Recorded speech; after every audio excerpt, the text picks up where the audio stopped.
Got Train's 390 cylinder here. We're getting ready to port that. I've got my numbers. I know where I want to be.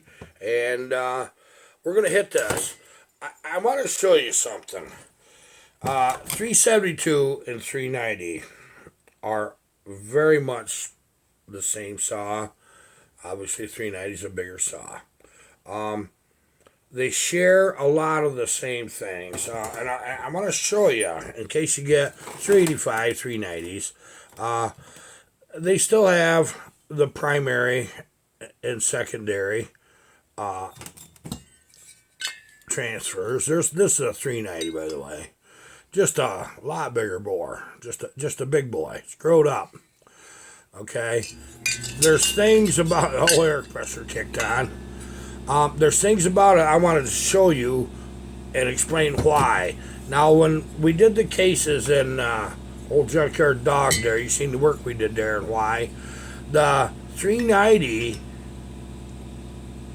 is already, this area right here is already cut out when they cast it. See the 372? I take that all out just about level, maybe just a little below, this where it mounts. But if you notice, they're actually in the 390 fairly well below. But I'll tell you how far I'll take it. I'll go just a little further, just so we got ample airflow. I'll take in this area here to that center bridge right there. I'll take that to where everything's nice and level, and I'll probably show that now. But I want to show you some stuff about intakes.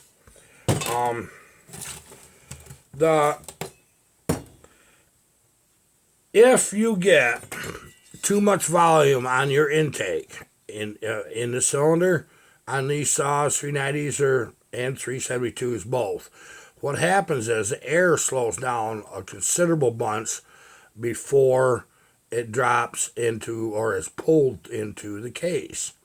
Okay? What we're trying to do is keep the velocity up. This is what we're trying to do. And there's interesting things we do to these. But the one thing is not to go too big here. Because I'm going to show you something.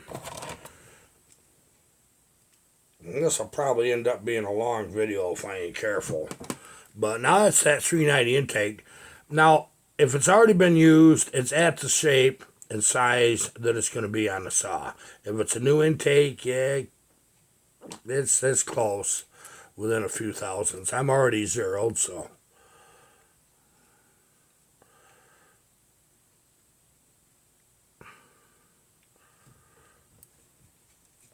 We're at 90 thousandths. It's 89.95. Okay. So that's the inside. That's not this lip. It's on the inside that I just measured. So that's what size that is. Now, when we measure the 390, when you measure these, measure across them because you'll have a harder time because of the shape there. It forces down in the crankcase.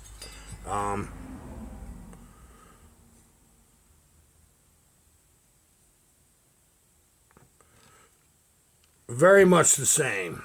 I just bumped it. It was right at 90. And so that's telling me this opening is big enough.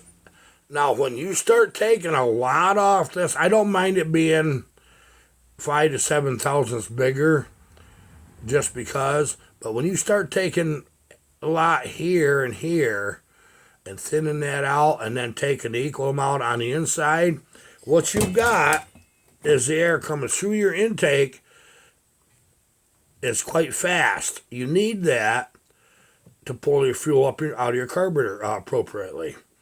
And then if this is too big in here, it slows way down. Really fast it slows down. And we don't want that.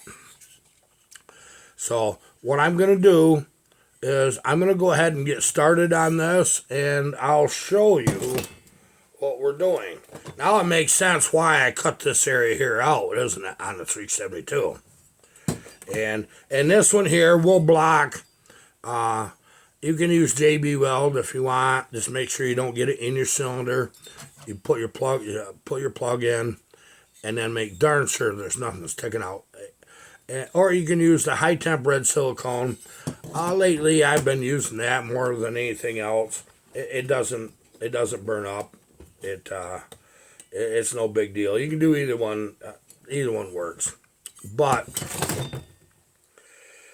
before I get started on this, I want to tell you something.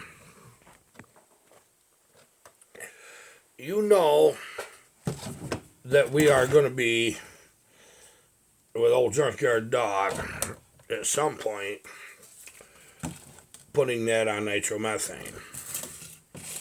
Well, I'm going to share a little of that with you. Don't attempt that, even on alcohol, until you've actually done your research of what you're dealing with. It takes a lot more fuel. A lot more. They sent me the wrong files. I hate that. These right here files, I hate them. I do. I can sharpen with them, but if you're just learning how to sharpen, you're going to hate this. You ain't. They had the picture. I got these on eBay, go figure. They had the picture of that file with a beveled edge and a description, but this is what they sent me. These are extremely hard to learn how to chisel file with. I'll use them, but it doesn't mean I gotta like it. I'll probably leave the guy a note and say, hey, dude, guess what? Sent me the wrong thing.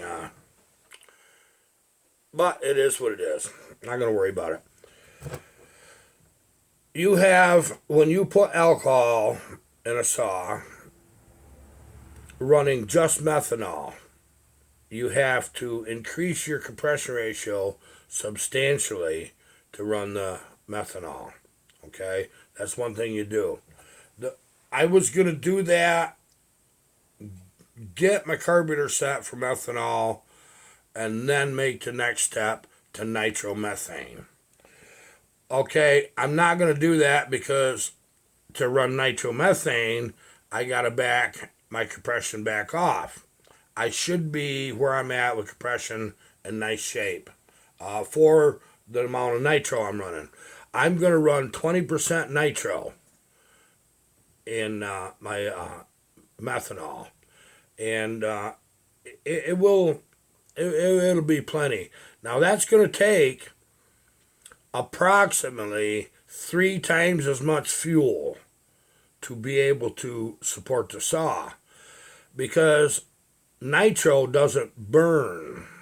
Well, it's try lighting it. It doesn't. You can get it to burn, but it doesn't really burn. What nitro does is, under compression and heat, it releases tremendous amounts of oxygen. Okay? So whatever percentage of your nitro, you got to add so much more alcohol and nitro mix through your carburetor. A stock carburetor won't do it. Don't even try it. Forget it. You got to re-drill your carburetors for alcohol, and you better know what you're doing. And in fact, a good idea when you first start one on nitro is, even after you know what you're doing with it, you open them jets right up, both of them, and you try to get that to flood. Now, if you get that to flood in that hydraulics, you could have another problem. What you got to do is make sure your kill switch is off and roll that through. You might have to get that out. It's a lot of fuel. So it ain't just a little bit of flooding, it's a whole bunch. What's dangerous, if your switch is on and you get a nitro backfire, you ain't going to like that. So this is not something to play with. Don't even do it. Just because I'm doing it, don't mean it's safe. I've dealt with nitro, with nitromethane.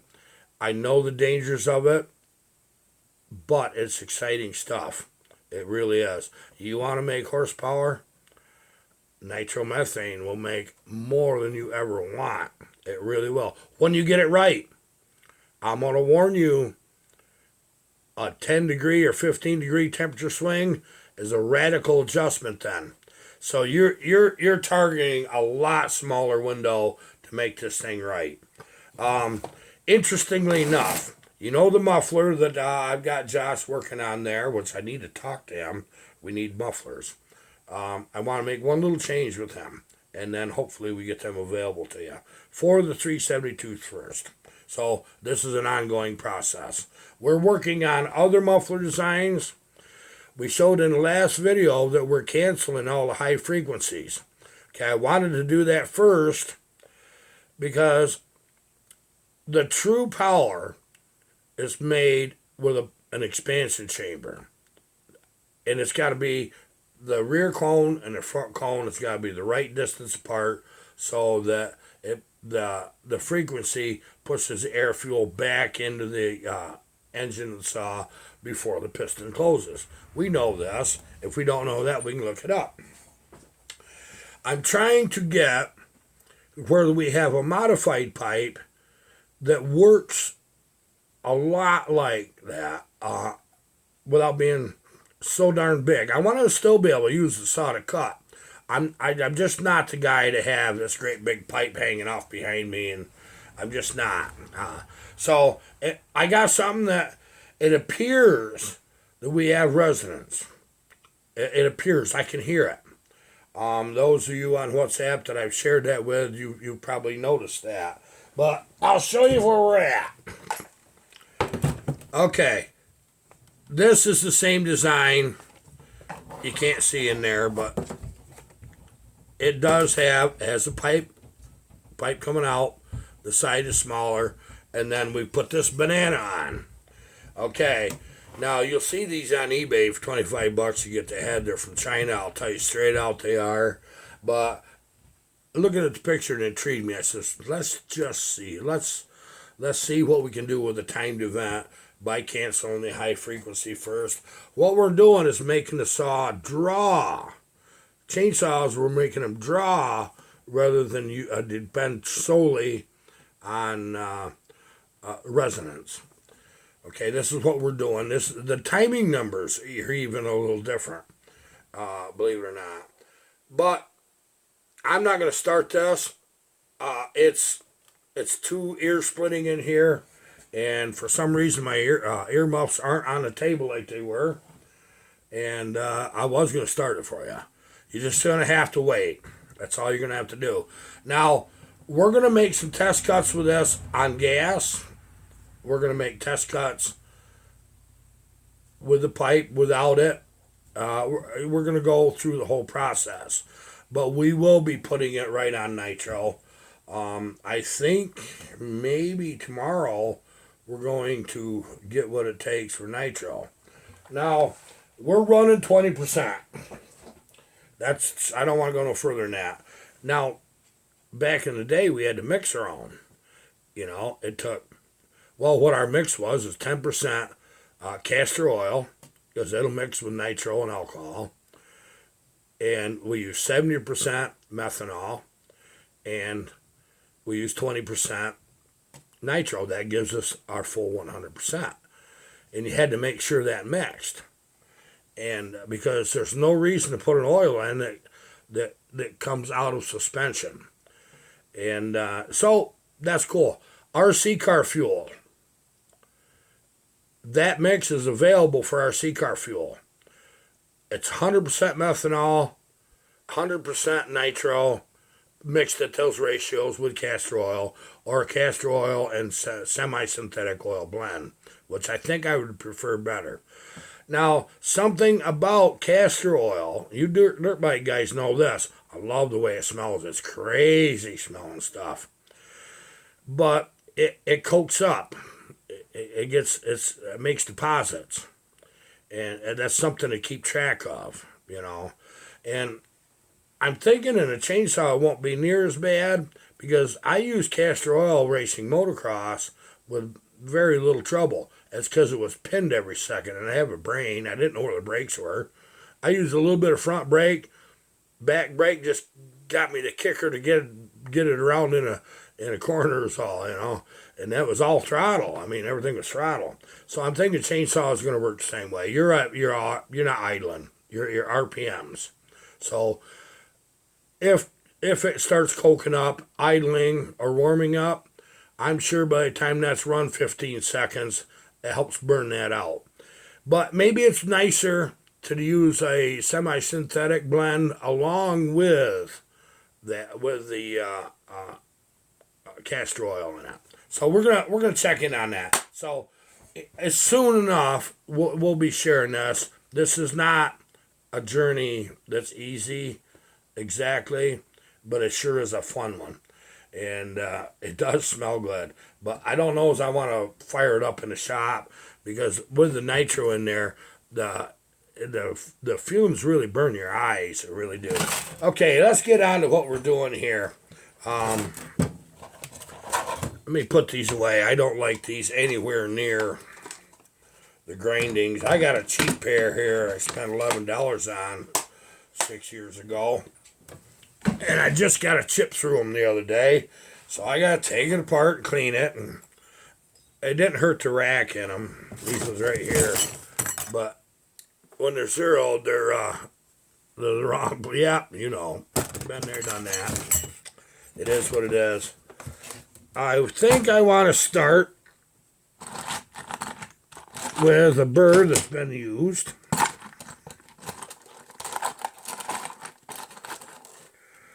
And let's start with this one. Use my special tools to change my burrs. I will be using this one here momentarily. But I want this flat single cut. See, that's a single cut. It doesn't cut as fast. That's a double cut.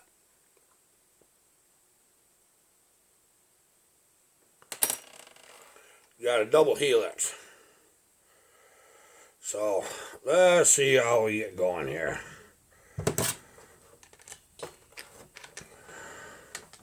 I'm going to do just a little bit of one side, and then I'm going to jump right into that intake, because I really feel like if you guys understand your transfers, and you understand what makes that intake tick, you're getting the air fuel in, and you're getting it up into the top of the cylinder.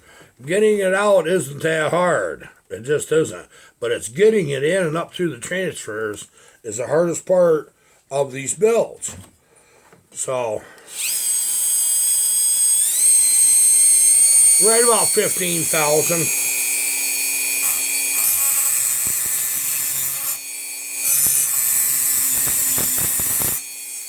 I'll get you where you can see a little better.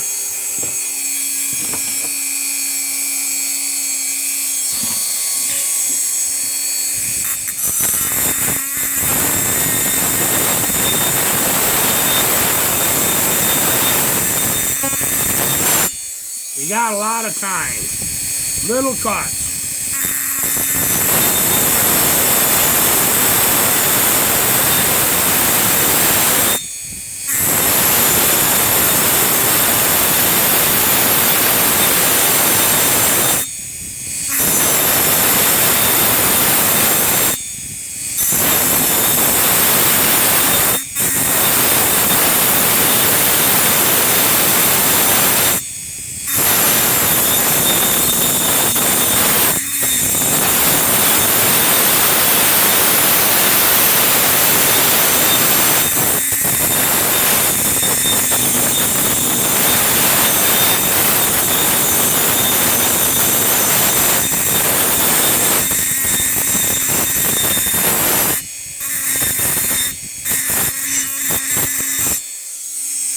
Okay, because the style tool is squared up that I chose, what it allows me to do, I'm going to try to get it where you can see.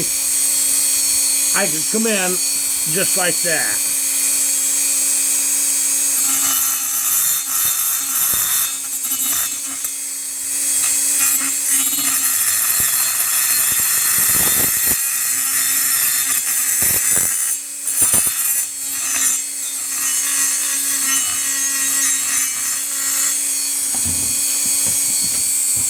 That squares me right up in that corner.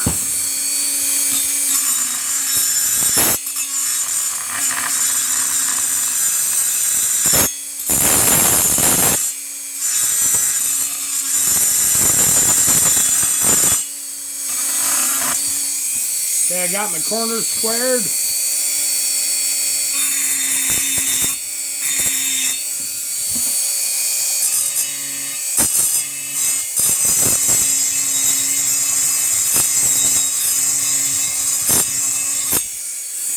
A little bit more right here.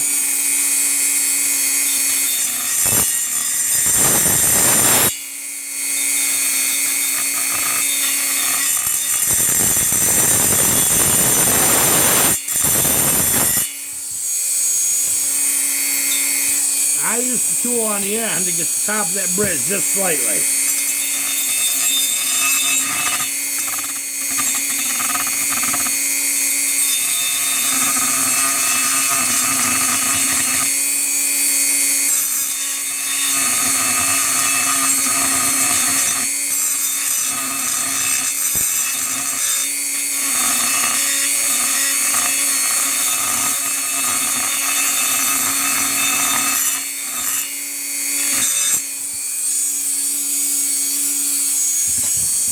I gotta cock this around just a minute.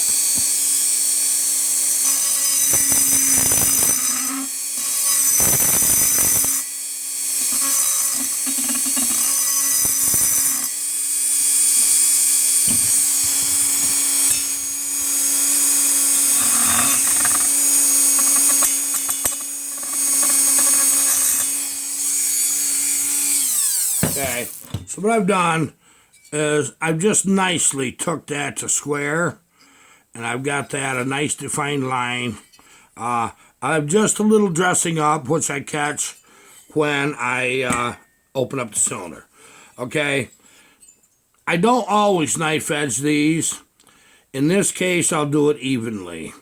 If you want to try to concentrate on more in your primary transfer, this is your secondary, cut your bevel longer this way. If you want to concentrate more on your primary, cut it that way.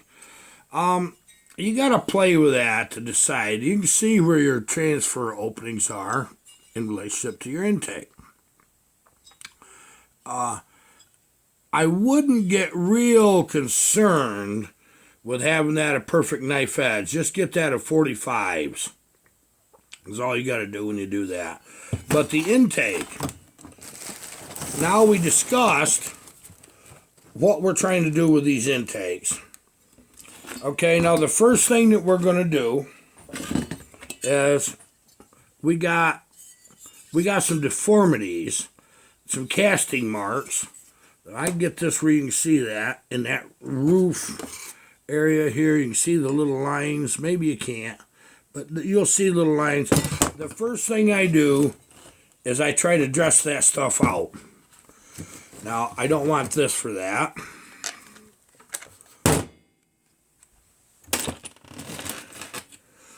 I'm going to use this one.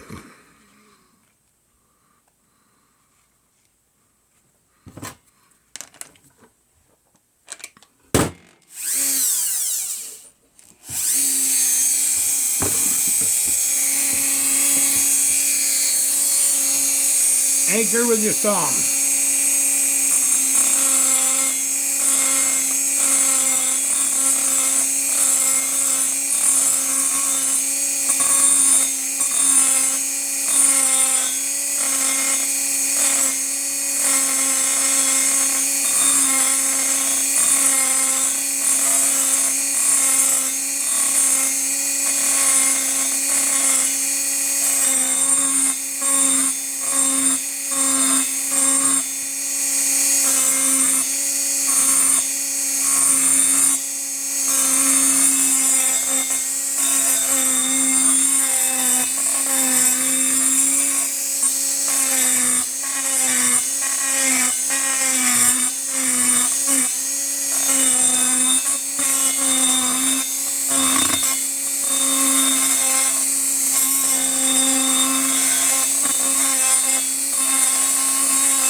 I go in about that far.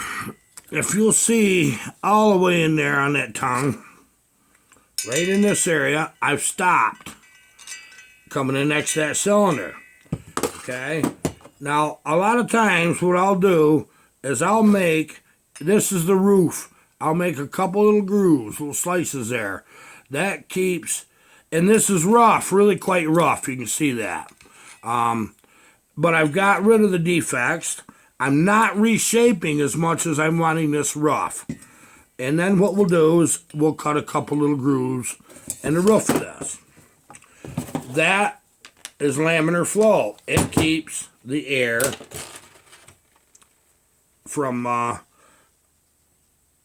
staying too close to the roof, or anywhere in the intake. Actually, it really does. Boy, these shafts are different sizes sometimes. Now what we're doing is I'm cutting a couple grooves.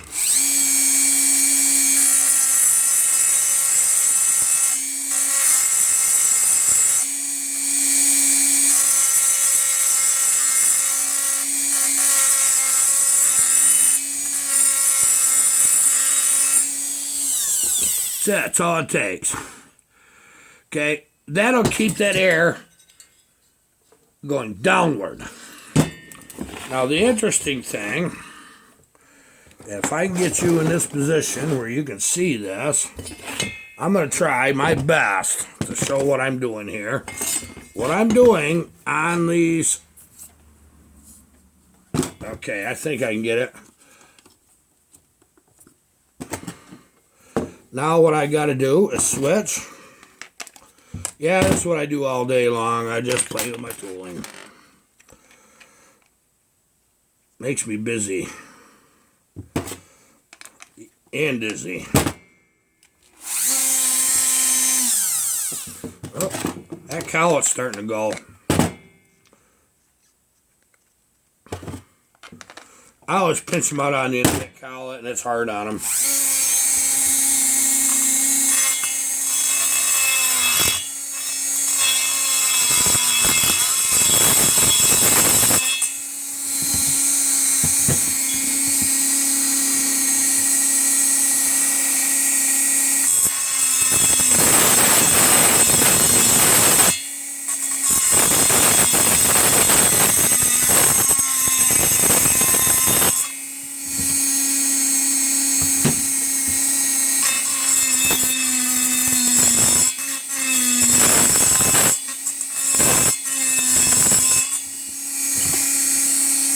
About that much. See a little drop in that corner?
That little trick, see that tongue in the center right here?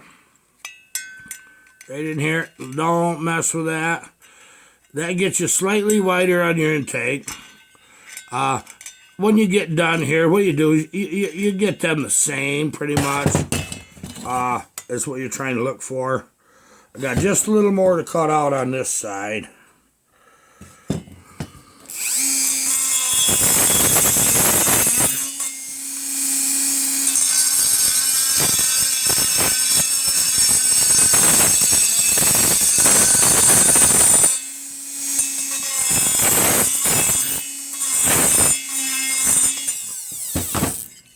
That makes a quick rev happy little saw right there. It really does.